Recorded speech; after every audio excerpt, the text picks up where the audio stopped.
हाँ बीबी आप बोलें, क्या कह रही थी आप? अभी आप मेरी आवाज रिकॉर्डिंग कर रहे हैं? हाँ कर रहा हूँ। ठीक है, करें। मेरा भरा शेर है और बहुत सोहना लगना है, जिस समय को डाले बन संवर के जाना है। आहा अल्लाह ताला नजरे बद को बचाए।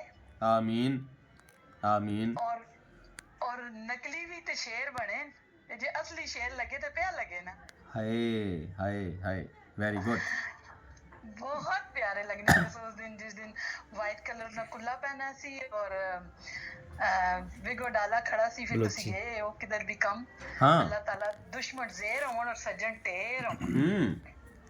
आमीन आमीन। अल्लाह और जो भी जलने नसद करने, जो भी करने ना करन दो, तुसा ना लंगर जारी हो गया अल्हम्दुलिल्लाह और हमेशा रहसी। बिल्कुल रहसी। आसना वासद करन दो, कोई मुश्किल नहीं। और कल मैं एक टिकटॉक देखी परसों, कोई आदमी सी बलोचिस्तान ना हो कहना ये कर दे सा वो कर दे सा, तू एडा जने ते आन के करके वो खा। हाँ बिल्कुल। दूरों दूरों गिदड़ पकतियां नाल कोई नहीं डरने, शेर कदी नहीं डरे। एवें बंब मार देने बैठ के, एवें बंब मार देने। हाँ बिल्कुल बिल्कुल हाँ बिल्कुल। और बस अल्लाह ताला सन अच्छी शिफा देती है। बहुत अल्लाह ताला तुसां ते रहम कीता है अपना, ते जैसे तुसी है हो ना एज इट एज इसी तरह रहना, चेंज नहीं होना। नहीं मैं जिवें हाँ उवें हाँ, गल सीधी जी। Reality is power. झूठ दे पैर नहीं होंदे, झूठ मरन लोड़ नहीं, सीधी स्ट्रेट फॉरवर्ड मुंह दे उत्ते गल करनी होंदी है बस। कोई फ्रॉड करना है, धोखा देना है, जो भी करना है उस ना फेल है, वो उस नाल है। मेरा भरा बब्बर शेर है।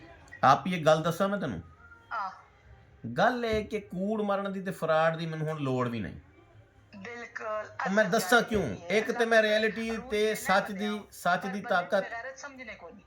एक ते मैं सच दी ताकत वेख लईए, सच दी पावर वेख लईए। अच्छा हुण कूड़ मरन दी पता लोड़ क्यों नहीं। हुण मैं उस मकाम ते उस स्टेज ते पहुंच गया कि शरीक हुण मतलब उन्हां दा हत्थ नहीं पहुंचदा उत्थे, हुण कुछ नहीं कर सकदे। ओ मेरे भरा तैन असर पैना नहीं है, दुआवां मावां नहीं है, दुआवां तेरे नाल, तैन कोई कुछ कर ही नहीं सकना। हाय मेरी ये भैणे, कित्थों गल करदे पियो तुसी कित्थों दे हो? मैं बहुत पहले भी तुसां नाल एक दफा गल कीती है। मैं इत्थों बोलनी पिया, रावलपिंडी कोल है ना टेक्सला। हाँ उत्थों बोलनी पई। गुड हो गया। मैं तुम्हारा नंबर सेव कर रहा, मैं इत्थे लिख रहा मेरी बहन फ्रॉम टेक्सला। जिस दिन तेरी भैन आई ना, तेरी भैन ही बब्बर शेर है, तैनू भी मिल के बड़ी खुशी होनी। वेलकम मेरी शेरनी भैन, आजा। इंशाल्लाह ते गाय बगाए मैं बस सिर्फ दाद देने वास्ते फोन करना है। Thank you very much. बस हमेशा सदा सलामत रहे, खुश रहे, आबाद रहे। और जो निक्के निक्के नन्ने मुन्ने बच्चे बच्चियां ना सारे अल्लाह जिंदगी दे, हयाती दे, सेहत दे और तुदा तेरियां औलाद दी खुशियां अल्लाह खाए। आमीन मेरे लिए दुआ स्पेशल। आज ना पिज़्ज़े ते लेके जाना ना, मैं भी तन बड़ा जमाने ना फॉलो करनी पई। हाय तेरे मुंह जी पानी आंदा है कि मैं अपने भरा दे कोल बैठी होंदी, मैं भी पिज़्ज़ा खांदी। आ जा मरे, तेनू भी पिज़्ज़ा खवा देना। एडी केड़ी गल है हयाती दे मेरा भरा, तन सेहत दे, अल्लाह तन अरशा ना रिज़्क देवे और जग मुताज होवे और लोकी इंज ही सरन बुलंद पे। अल्लाह ताला वो कहते ना छप्पर फाड़ के देना, मैनू अल्लाह ताला लंटर फाड़ के रिज़्क दे रहा है। कोई प्रॉब्लम नहीं, हर चीज़ है मेरे को, हर चीज़, दोस्त यार गरीब अमीर अफसर सारे हैं मेरे को, हर चीज़ है पई, कोई कमी नहीं अल्लाह ताला ने छड़ी। अल्लाह ताला ने दिल कीता ना, मैं ते उस बंदे ने वीडियो सेव करा और उन्हें आप चैलेंज करा, पर फिर मैं क्या चलो थोड़ा जा बाहर सही हुन और कोई निकलिया तो फिर उन्हें वेखांगे। मैं वेट करसा तेरी वीडियो दा। कोई होर हुक्म काम मेरे लिए, कोई हुक्म काम मेरे लिए, कोई आर्डर ना कोई भी नहीं, बस मेरियां टेरो टेर दुआवां। कदों आ रही है मेरे को? इंशाल्लाह करीब। मैं वेट कर रहा अपनी भैन दा। वेलकम। ओके अल्लाह ताला तेरे आफिस मजीद शिफाए कामना। आमीन।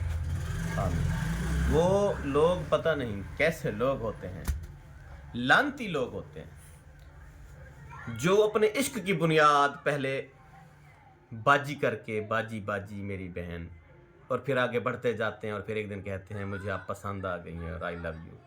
ओए लख लानत तुहाडी इस सोच ते। ओए अगर कोई कुड़ी पसंद आ ही गई है ना, उन्होंने पहली मुलाकात जी आखो कि आपको देखकर मेरे अंदर फीलिंग्स ट्रांसफ़र हुई है। झूठ बोलने की जरूरत नहीं है, अगर हो गई है, कोई ऐसी पर्सनैलिटी होती भी है کچھ سمجھ میں آ جاتی ہے، کوئی مطلب دماغ خراب ہو بھی جاتا ہے، تو اپنے اندر وہ طاقت پیدا کرو. ایک تو اس کو کہہ ڈالو اور پھر اس کے ساتھ نکاح بھی کر ڈالو. زمانے سے کسی کے ابے سے ڈرنے کی ضرورت نہیں ہے.